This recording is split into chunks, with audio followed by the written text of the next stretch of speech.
사랑하고 축복합니다.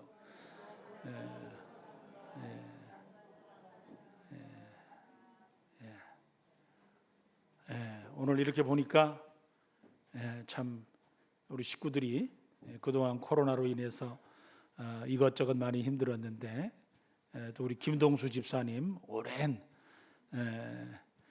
열심히 일하시다가 이제 또 함께 신앙생활을 하게 되고 또 우리 새로운 식구들도 함께 하고 같이 오신 모습들 보니까 참 좋습니다. 지금 저희가 예배소서를 나누고 있습니다.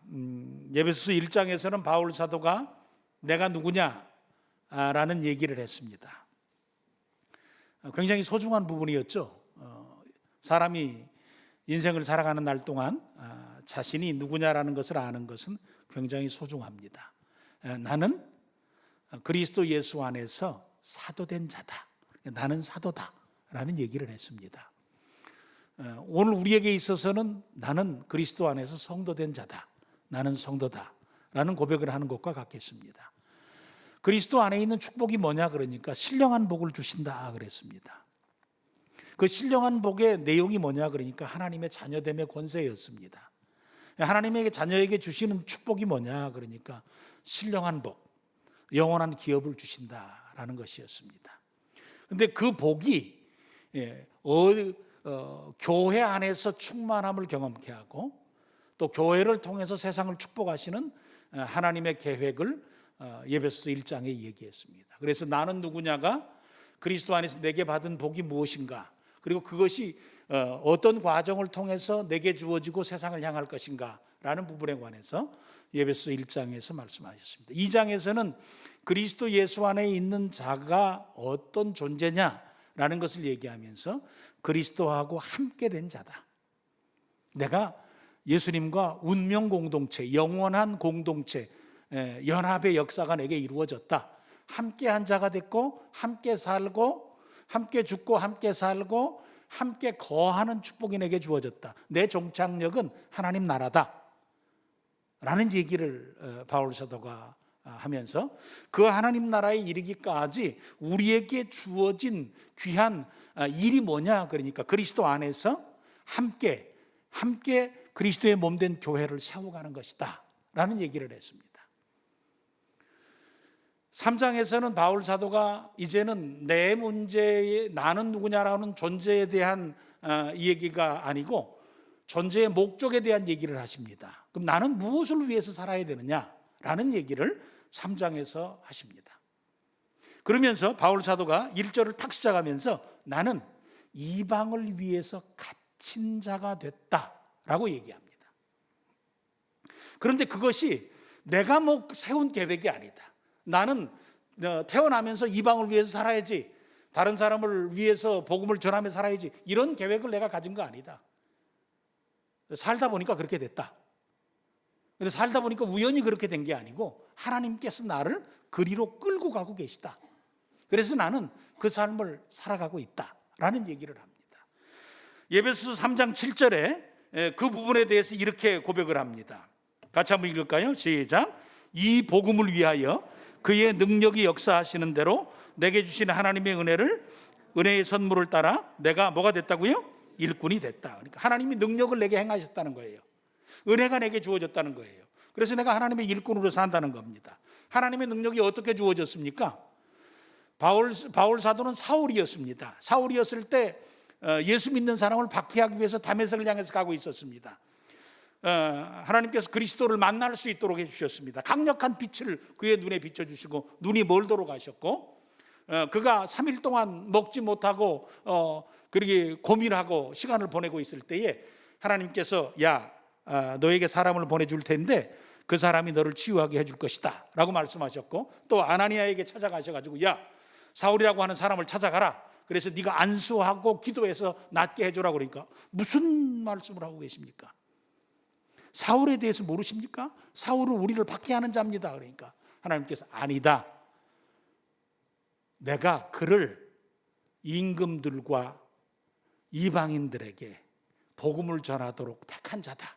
가서 네가 안수해서 낫게 해라 라고. 사울은 모르는데 사울에 대해서 아나니아에게 말씀하시면서 가서 그를 치료해 줘라 말씀하셨습니다. 그래서 바울 사도는 갈라디아 성도들에게 자신의 과거를 이야기하면서 사실 나는 내가 세운 목적이 있었다, 내가 세운 삶이 있었다라고 이야기하면서 갈라디아서 1장 14절에 이렇게 고백합니다. 내가 내 동족 중 여러 영갑자보다 유대교를 어떻게 믿었다고요? 지나치게 믿어. 내 조상의 전통에 대해서 더욱 뭐 했다고요? 열심히 있었으나 그럽니다. 교회를 너무 열심히 다니면 교회에 미쳤다고 그러죠.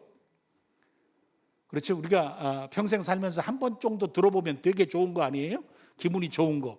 예수 믿는 사람들에게 가장 기분 좋은 거. 야, 너 교회에 미쳤구나. 이 얘기 한 번 정도 들어보는 거 아니겠습니까? 바울 사도는 유대교에 미친 사람이었다, 지나칠 정도로 믿었다라는 얘기를 하고 있죠. 그리고 더욱 열심히 했다. 그러니까 열심히란 말은 누군가가 하는 것보다 더 했다는 거 아니에요? 바울 사도의 꿈이 있었어요. 계획이 있었어요. 나는 유대교를 충실하게 믿어서 최고가 되겠다라는 꿈이 있었습니다. 자기가 예수님 믿을 거라는 생각은 전혀 못했습니다. 다른 사람도 못했습니다. 왜냐하면 사울의 변화에 대해서 사도행전 9장 22절에서 23절에 이렇게 이야기하고 있기 때문에 그렇습니다. 같이 한번 읽을까요? 시작. 사울은 힘을 더 얻어 예수를 그리스도라 증언하여 다메섹에 사는 유대인들을 당혹하게 하니라. 여러 날이 지나매 유대인들이 사울 죽이기를 공모하더니 라고 말씀합니다. 이게 담메색에서 유대인들이 당황했어요. 왜냐하면 아니 지금 우리랑 같이 예수 믿는 사람 공격해야 되는데 이게 갑자기 바뀌어가지고 예수 믿으라고 전하니까 굉장히 당황했죠. 그래서 유대인들이 사울을 죽여야 되겠다, 이제 좀 입장이 바뀌어지는 상황이 됐습니다. 나중에 갈라디아 성도들에게 그 사실을 이야기하면서 갈라디아서 1장 23절에 이렇게 얘기합니다. 다만 나에 대해서 한때 우리를 박해했던 이 사람이 지금은 박해하던 그 믿음을 전한다. 자기가 그렇게 됐다는 거예요. 그런 말을 내가 들었다라는 겁니다. 사울은 자신이 바울로 살 것에 대해서 전혀 생각도 못했고 그리고 원하지도 않았어요. 그런데 하나님께서 사울에 대해서 가진 생각이 있었습니다. 갈라디아서 1장 15절에 하나님의 생각이 그러하셨다고 나중에 깨닫게 된 바울 사도가 고백합니다. 같이 한번 읽을까요? 시작. 그러나 내가 태어나기 전부터 하나님께서는 나를 따로 세우셔서 은혜로 나를 부르셨습니다. 그래서 나에게 하나님의 아들에 관한 복음을 이방인에게 전하게 하시고 하나님께서 그 아들을 내게 보여주셨습니다 라고 이야기하는 거예요. 자신은 생각하고 있지 않은 그때에, 자신이 태어나기도 전에 나를 따로 세우시고 그리고 나서 나중에 부르시고 그리고 나를 부르실 때에 그냥 예수 믿고 끝나는 인생이 아니라 이방인에게 복음을 전하도록 하나님이 계획하셨고 그건 다 하나님 계획 속에 있었던 거예요. 사울 계획 속에는 전혀 없었던 거예요. 그런데 하나님께서 예수 그리스도를 보여주시고 만나게 하심을 통해서 그 모든 것들을 거꾸로 이루어가고 계시다라는 거예요. 그래서 결국 바울 사도가 고백하는 거예요. 그런 과정을 거쳐서 내가 이방인을 위해서 갇힌 자 되었다. 3절에 보니까 계시로 내가 비밀을 알게 됐다. 4절에는 내가 그리스도의 비밀을 깨달았다 라고 얘기를 합니다. 요약하면 바울 사도께서는 하나님께서 계시, 즉 알려주셔서, 계시란 말은 지금은 꽁꽁 닫혀진 것을 풀어가지고 그것들을 보여주시는 거예요. 그래서 전혀 알 수 없는 것을 하나님이 보여주시는 과정 가운데 알게 되는 겁니다. 그래서 드러난다라는 의미가 있죠. 그래서 하나님이 알려주신 비밀을 내가 깨닫게 됐다라는 겁니다. 사실 그 비밀은 먼저는 자기 자신이 비밀이었습니다. 전혀 계획지 못한 삶, 전혀 생각지 못했던, 의도하지 않은 그런 믿음의 축복과 아울러서 하나님이 쓰시는 사람으로서의 자신의 생애를 전혀 생각해 보지 못했는데 그 삶을 살게 하신 것입니다. 그리고는 예수 그리스도의 비밀, 예수 그리스도에 대한 신비로운 진리를 알게 됐다는 거. 우리는 지금 너무나 당연하게 인정하고 있고 우리는 너무나 당연하고 생각하고 있지만 예수 그리스도 안에 있는 신비가 굉장히 엄청난 것입니다. 예수 믿으면 죄가 용서받습니다. 세상 사람들 전혀 생각할 수 없는 것이죠. 예수 믿으면 영생 얻습니다. 예수 믿으면 부활 소망 갖습니다. 죽어도 살고 살아서 예수님 만난 자는 영생이라고 하는 축복을 받습니다.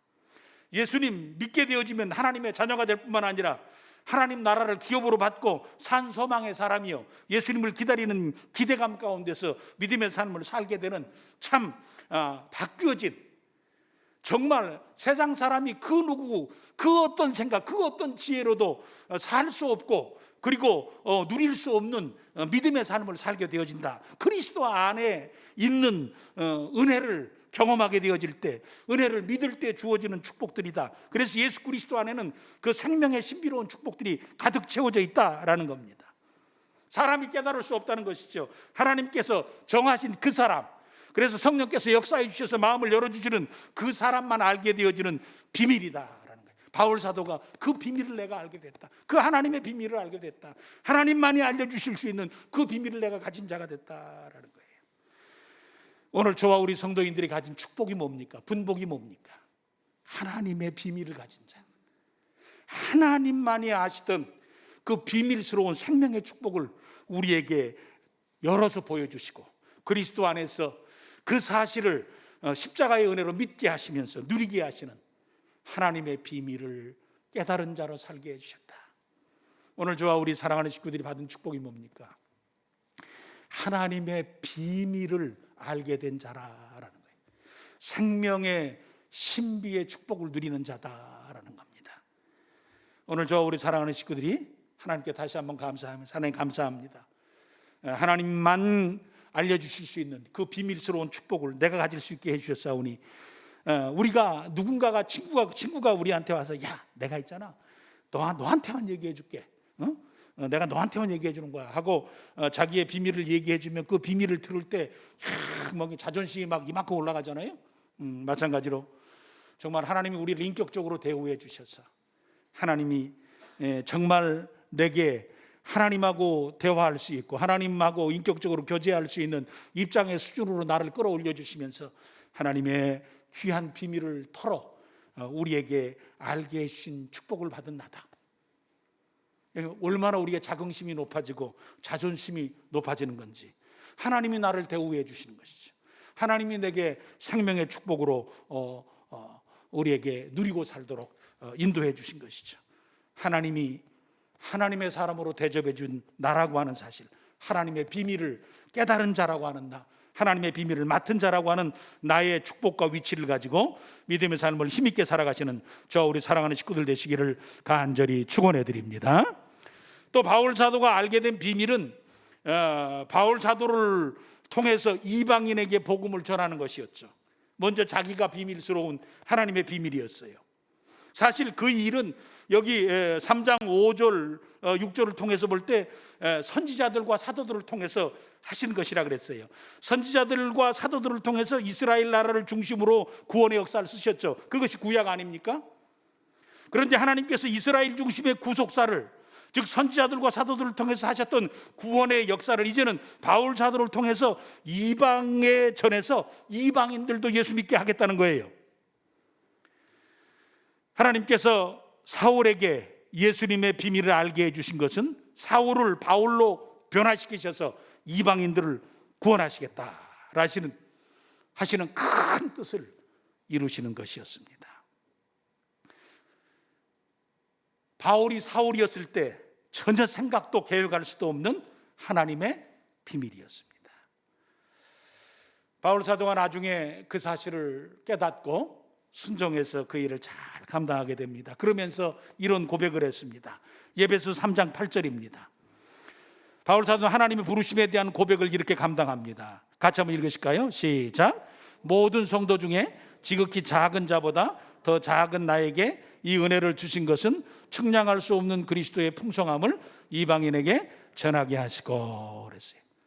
바울 사도는 고린도에서 15장에서는 나는 사도 중에 작은 자라 그랬고, 오늘 에베소 3장에서는 여기 성도들 중에서 지극히 작은 자보다 더 작은 자기라고 얘기를 하고 나중에는 죄인 중에 괴수라는 고백을 하시지 않습니까? 그 말은 바울 사도가 무엇을 우리에게 얘기해 주고 싶으신 겁니까? 내가 어떤 존재이기 때문에 무엇을 할 수 있다라는 얘기를 하지 말자는 겁니다. 내가 크냐, 내가 적냐, 내가 정말 사람들 보기에 어떠하냐, 다른 사람과 비교해서 나라고 하는 존재가 어떤 가치가 있느냐, 다른 사람이 인정해 줄 만한 나냐, 그래서 나는 하나님께도 의미가 있느냐, 그 얘기를 하자는 게 아닙니다. 그 사람이 어떠하든지 상관이 없다는 겁니다. 성도들 중에서도 더 작은 자보다 더 작은 자인 자기라도 하나님께서 복음을 전하는 일에 전혀 부족함이 없이 쓰신다라는 겁니다.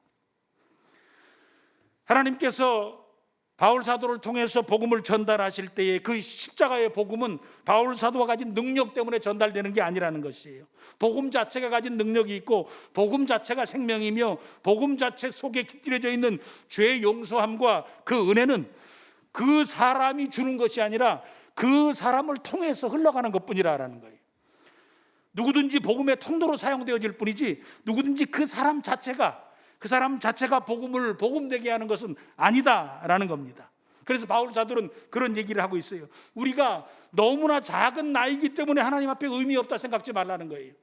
사람 중에서 가장 작은 그 사람이라고 할지라도 복음의 통로로 쓰실 수 있다라고 얘기를 하고 우리를 격려하고 또 우리가 그 일에 귀한 하나님의 축복의 통로라는 사실을 말씀해 주고 계십니다.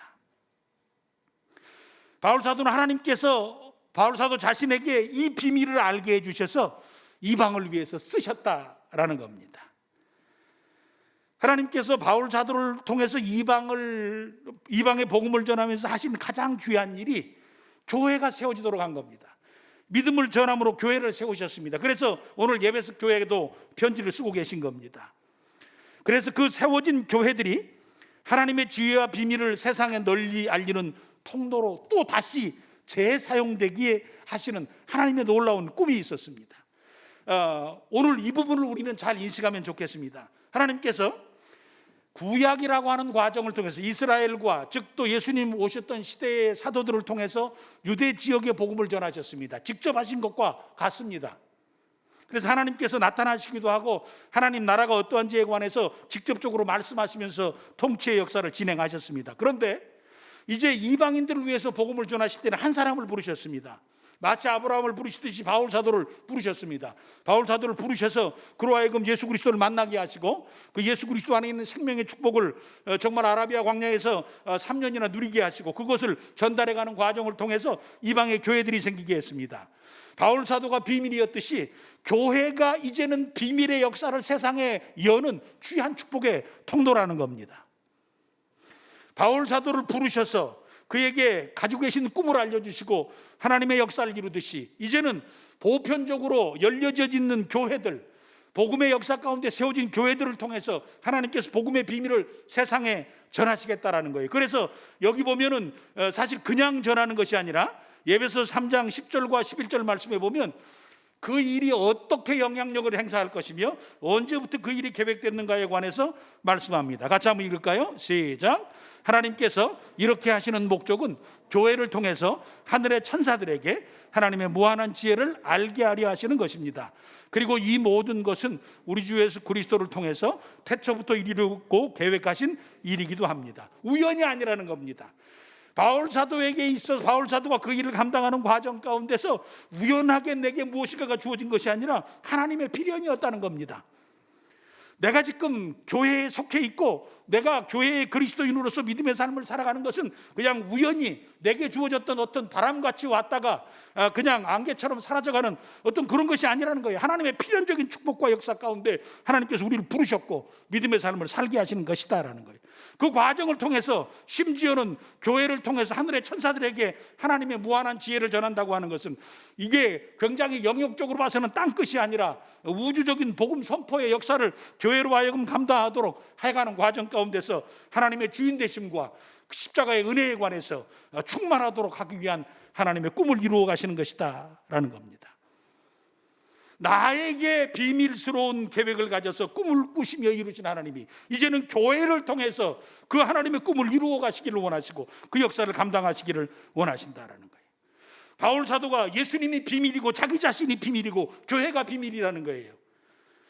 그 말은 예수님을 통해서 비밀을 드러내시고 바울 사도가 그 예수님의 비밀을 알고 이제는 비밀을 간직한 자로서 세상의 비밀을 나누어 줄 뿐만 아니라 그 비밀이 나누어지는 과정 가운데서 교회가 생기게 하시고 이제는 교회가 하나님의 비밀을 간직한 채 세상 가운데 하나님의 비밀을 드러내는 자들로 수시워지고 세워지는 귀한 축복을 감당하는 것이다 라는 겁니다. 그래서 오늘 하나님께서 이 시대를 향하신 꿈은 어디에 초점이 맞춰져 있냐 그러니까 교회입니다. 즉 성도에게 초점이 맞춰져 있다라는 거예요.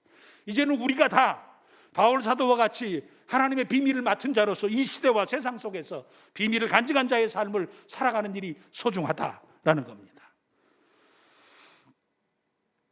저는 오늘 바울 사도가 우리에게 뭘 얘기하려고 하는지를 저희들이 인식했으면 좋겠습니다.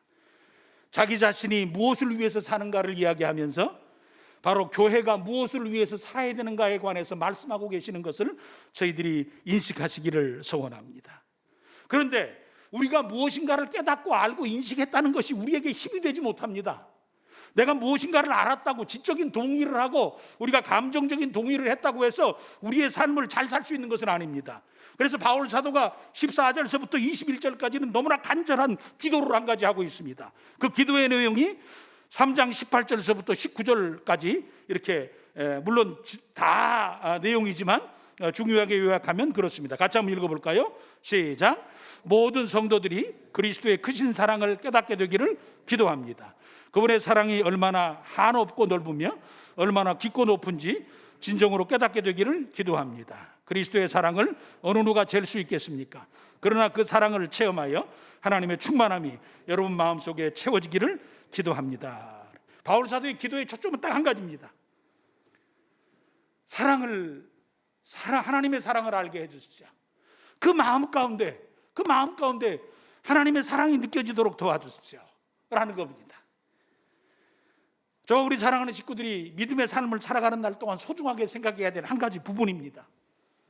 사람이 사람끼리 함께 살아가면서도 참 궁금한 것 가운데 하나가 저 사람이 나를 사랑하는가라는 겁니다.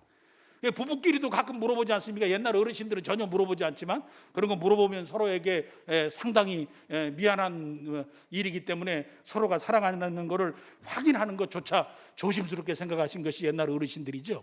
사랑하냐고 물어보면 뭘 그런 걸 물어보느냐 그렇게 다 얘기를 하시죠. 근데 요즘 젊은이들은 나 사랑하냐, 넌 나 사랑하지 않느냐, 이거 굉장히 중요한 이슈로 이야기하지 않습니까? 사람이 성장하는데도 저도 자라다 보니까 제가 철이 들 때쯤 됐을 때 가장 먼저 한 일 가운데 하나는 엄마가 나를 얼마나 사랑하시는지, 아버지가 얼마나 나를 사랑하시는지를 깨닫게 되는 때였습니다. 저는 그때가 한 21살 정도 됐을 때인데 너무 늦게 깨달았죠. 요즘 참 좋은 친구들은 다 7살만 되면 부모님 사랑 깨닫고 어머니 사랑 깨닫고 그런다는데 저는 철이 없어가지고 21살 때쯤 알았어요. 근데 요즘 더 철이 없어가지고 한 60살 때 아는 사람도 있다고 그러더라고요. 근데 그때쯤 알지 않기를 바라지만 사람에게 있어서 가장 중요한 것은 정말 내가 하나님의 사랑을 받고 있다라는 것에 대한 이해가 머릿속에서 가슴속에서 잘 살아서 느껴지고 깨달아지고 그리고 이해되어지고 그리고 그것이 내 마음을 움직이고 내 생각을 움직일 수 있는 그런 축복을 누리는 것이 가장 소중하다는 거예요. 가끔가다 그런 기도도 하게 됩니다. 하나님, 제가 하나님 사랑하는 마음에 관해서 식어진 부분이 너무 많이 있습니다. 내가 하나님 사랑하는 마음을 회복시켜 주시옵소서. 바울 사도가 그걸 기도하고 있는 겁니다. 무엇을 위해서 어떻게 살 것인가는 내가 어떤 사랑을 깨닫고 느끼느냐에 따라 달라진다는 겁니다. 그래서 하나님이 얼마나 나를 사랑하시는지를 우리가 알아야 한다는 겁니다. 그래야 하나님 사랑과 사람 사랑을 우리가 동시에 할 수 있기 때문에 그렇습니다. 예수님께서도 부활하신 후에 갈릴리에서 고기 잡고 있는 제자들을 찾아가셔서 그들에게 고기도 잡게 해주시고 식사도 함께 하시면서 결국 나중에 베드로에게 대표적으로 물어보신 것이 내가 나를 이 모든 사람보다 더 사랑하느냐라는 사랑에 대한 질문을 물어보셨습니다. 베드로가 내가 주를 사랑하는 줄 주께서 아시나이다 대답하자 그때 내 양을 먹이라고, 네가 내 사람들을 사랑하라고 말씀하셨습니다. 예수님에 대한 사랑이 내 안에 있지 않고는 사람에 대한 사랑을 깊이 할 수 없기 때문에 예수님께서 네가 이제는 사도 되지 않았느냐, 내가 너를 불러서 3년이나 가르치지 않았느냐, 그러니까 나가서 네가 일을 해라. 그래도 그 일을 잘 감당할 수 없다는 것이죠. 그 일을 잘 감당하기 위해서 가장 소중한 것은 내가 예수 그리스도 그 사랑을 깊이 깨닫게 되어질 때 예수님이 남겨놓으신 그 십자가의 길을 내가 같이 걸어갈 수 있다라는 것이죠. 하나님의 사람으로 사는데 가장 중요한 것은 하나님의 사랑을 알아가는 것이다 라는 거예요. 그래서 저와 우리 사랑하는 식구들은 기도하셔야 합니다. 하나님, 내가 하나님이 얼마나 나를 사랑하시는지를 내 믿음의 길을 걸어가는 동안에 깨닫도록 도우십시오. 말씀을 보는 중에, 기도하는 중에, 생각하는 중에, 살아가는 중에 어느 순간 문득 가장 소중하게 하나님이 나를 사랑하시는구나 라는 사실에 대해서 내가 깊이 느끼고 누리고 살아갈 수 있는 내가 되도록 도와주십시오.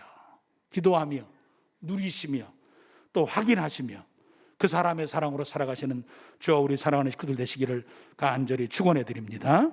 그래서 스스로 늘 나는 하나님의 사랑을 얼마나 느끼고 있는가, 나는 나를 이처럼 사랑하시는 하나님을 사랑하려고 하고 있으며 하려고 하는가, 나를 사랑하시는 하나님의 사랑을 힘입어서 내가 사랑해야 될 사람들을 사랑하는가. 하나님의 사랑을 아는 것이 귀하고 사람을 사랑하는 것이 축복임을 알고 우리의 삶을 살아가면서 믿음의 길을 지켜가되 하나님께서 비밀을 주신 자요, 그 비밀을 나누는 자요, 비밀의 통로로서의 역할을 잘 감당하는 저와 우리 사랑하는 식구들이 되시기를 다시 한번 간절히 축원해 드립니다. 마지막으로 바울 사도가 사람들 앞에서 그런 고백을 자주 하셨습니다. 그는 아무것도 부러워하지 않았습니다. 특별히 왕이나 권세자들 앞에서도 이렇게 얘기했습니다. 사도행전 26장 29절입니다. 같이 한번 읽으실까요? 시작. 바울이 이르되 말이 적으나 많으나 당신뿐 아니라 오늘 내 말을 듣는 모든 사람도 다 이렇게 결박된 것 외에는 나와 같이 되기를 하나님께 원하다이다 아니라. 아멘. 무슨 얘기입니까? 지금 바울 사도는 결박이 되어 있습니다. 감옥에 있습니다. 이제 로마로 가기 직전에 재판을 받는 과정 가운데 한 2년여 동안 하나님께서 감옥이라는 세월 속에 그를 묶어놓으셨습니다. 그 과정 가운데 그런 얘기를 하는 겁니다. 권세자들과 왕들이 자주 찾아왔습니다. 그래서 그들에게 하나님 나라와 심판에 대해서 얘기했습니다. 그러면서 그런 얘기를 합니다. 내가 결박된 것 외에는 내가 가지고 있는 믿음을 당신이 가졌으면 좋겠다, 그렇게 얘기합니다. 세상 살아가는 동안 우리에게는 결박의 모습이 있을 수가 있습니다. 때로는 내 건강이 우리의 결박이 될 수도 있습니다. 때로는 우리의 학력이 우리를 묶을 수도 있습니다. 내가 가진 경제적인 정도가 나를 묶을 수도 있습니다. 내가 가진 외적인 모습이 나에게 방해가 될 수도 있습니다. 다양한 모습들이 우리의 삶을 결박할 수 있지만 내가 가지고 있는 그것 때문에 당신이 내가 가지고 있는 가장 소중한 것을 놓치지 않았으면 좋겠습니다. 당신이 나를 만났는데 내 외적인 것을 보고 내 학력을 보고 때로는 내가 가진 재산 정도를 보고 내가 가지고 있는 나의 연약함, 내가 묶여있는 이 연약함 때문에 당신이 내가 가지고 있는 생명을 놓치지 않기를 원합니다 라고는 말과 똑같습니다. 저 우리 사랑하는 식구들은 때로는 우리가 우리의 삶을 살면서 누군가에게 내 믿음의 축복을 나누어 주려고 할 때 내가 방해가 될 수 있을 때가 있을 겁니다. 그때 하나님 앞에 기도해야 합니다. 하나님, 내가 가지고 있는 내 연약함 때문에 저 사람이 내가 가지고 있는 생명의 축복과 은혜의 역사를 그가 놓치는 그런 아쉬움이 있지 않도록 도와주십시오. 내가 가지고 있는 연약함은 어쩔 수 없는, 그리고 내가 다 감당할 수 없고 내가 완전히 해결할 수 없는 부분이기도 하는 그런 내 십자가인데 그것 때문에 저 사람이 생명을 놓치지 않도록 하나님 나를 사용해 주십시오 라는 겁니다.